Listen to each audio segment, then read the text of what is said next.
زمانہ قدیم میں فلسطین کے ایک شہر کنعان میں حضرت یعقوب علیہ السلام کا گھرانہ آباد تھا۔ حضرت یعقوب اللہ کے نبی تھے اور ان کے 12 بیٹے تھے، جن میں سب سے زیادہ محبوب اور خوبصورت بیٹے کا نام تھا یوسف۔ حضرت یوسف نہایت حسین و جمیل، نرم دل اور ذہین لڑکے تھے۔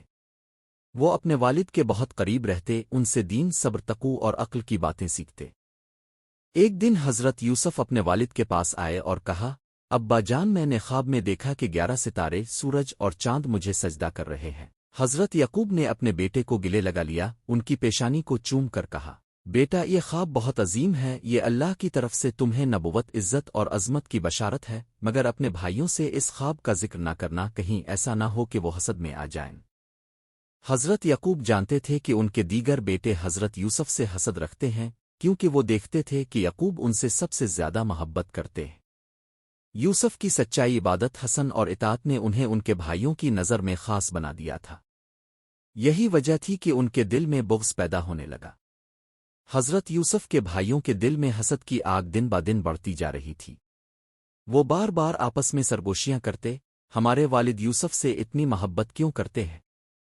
ہم اتنی مشقت کرتے ہیں، چرواہی کرتے ہیں، گھر کا سارا کام سنبھالتے ہیں، پھر بھی یوسف ہی ان کا لاڈلا کیوں؟ ایک دن ان میں سے ایک بھائی نے کہا، چلو یوسف کو کسی طرح ختم کر دیتے ہیں تاکہ ابا کی توجہ صرف ہم پر ہو جائے۔ دوسرے بھائیوں نے بھی ہاں میں ہاں ملائی، مگر سب سے بڑا بھائی، جس کا دل ابھی مکمل سخت نہیں ہوا تھا، بولا، قتل نہ کرو، بلکہ اسے کسی اندھے کنویں میں ڈال دو، کوئی قافلہ آئے گا اور اسے لے جائے گا۔ انہوں نے یہ منصوبہ تیار کر کے اگلے دن حضرت یعقوب کے پاس جا کر کہا، ابا جان، ہم یوسف کو ہمارے ساتھ چراگاہ لے جانا چاہتے ہیں تاکہ وہ بھی باہر کی دنیا دیکھے، کچھ مزے کرے۔ ہم اس کا مکمل خیال رکھیں گے۔ حضرت یعقوب کو شک ہوا، انہوں نے فرمایا، مجھے ڈر ہے کہ کہیں تم اسے نظر انداز نہ کر دو اور بھیڑیا آ کر اسے نہ لے جائے۔ بھائیوں نے حلف اٹھا کر کہا، ہم سب اتنے بھائی ہیں، کیسے ممکن ہے کہ ہم اسے تنہا چھوڑ دیں؟ ہم اپنی جان دے دیں گے مگر یوسف کو کچھ نہ ہونے دیں گے۔ آخرکار حضرت یعقوب رضامند ہو گئے اور اگلے دن یوسف کو بھائیوں کے ساتھ رخصت کیا۔ جنگل میں پہنچ کر انہوں نے اپنا منصوبہ عملی جامہ پہنایا۔ انہوں نے حضرت یوسف کو مارا پیٹا، اس کے کپڑے اتارے اور ایک گہرے اندھیرے کنویں میں پھینک دیا۔ حضرت یوسف کے جسم پر خراشیں آئیں، وہ تکلیف میں تھے، مگر ان کی زبان پر صبر اور اللہ کا نام تھا۔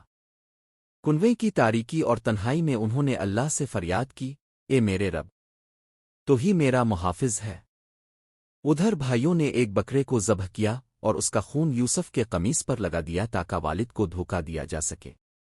شام کو جب وہ گھر پہنچے تو روتے ہوئے کہنے لگے، ابا جان، ہمیں افسوس ہے، یوسف ہمارے ساتھ کھیل رہا تھا کہ اچانک ہم نے دیکھا ایک بھیڑیا اسے لے گیا۔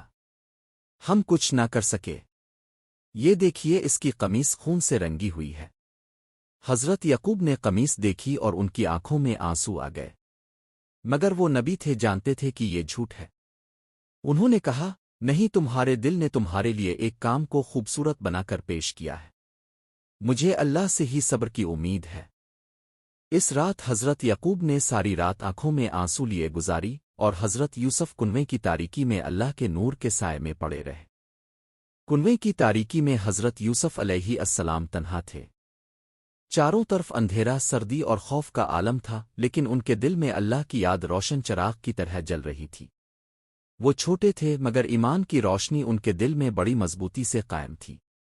چند دن بعد ایک قافلہ شام سے مصر جا رہا تھا۔ راستے میں انہیں پانی کی تلاش ہوئی تو انہوں نے کنویں پر قیام کیا۔ ایک نوجوان نے پانی نکالنے کے لیے ڈول ڈالا۔ جیسے ہی ڈول اوپر آیا، اس میں حضرت یوسف موجود تھے۔ وہ حیرت زدہ ہو کر پکارا، کیا خوش نصیبی ہے، ہمیں تو ایک خوبصورت لڑکا ملا ہے۔ قافلے والوں نے حضرت یوسف کو ایک قیمتی غلام سمجھ کر اپنے ساتھ لے لیا۔ یوسف خاموشی سے ان کے ساتھ چل پڑے، ان کے چہرے پر صبر کا نور تھا۔ انہوں نے کوئی مزاحمت نہ کی کیونکہ وہ جانتے تھے کہ یہ سب اللہ کی طرف سے آزمائش ہے۔ قافلہ مصر پہنچا جہاں غلاموں کی خرید و فروخت کا بازار لگا تھا۔ حضرت یوسف کو بھی دوسرے غلاموں کے ساتھ کھڑا کر دیا گیا۔ ان کے حسن اور شخصیت نے سب کو حیران کر دیا۔ خریدار ایک دوسرے سے بڑھ کر قیمت لگانے لگے۔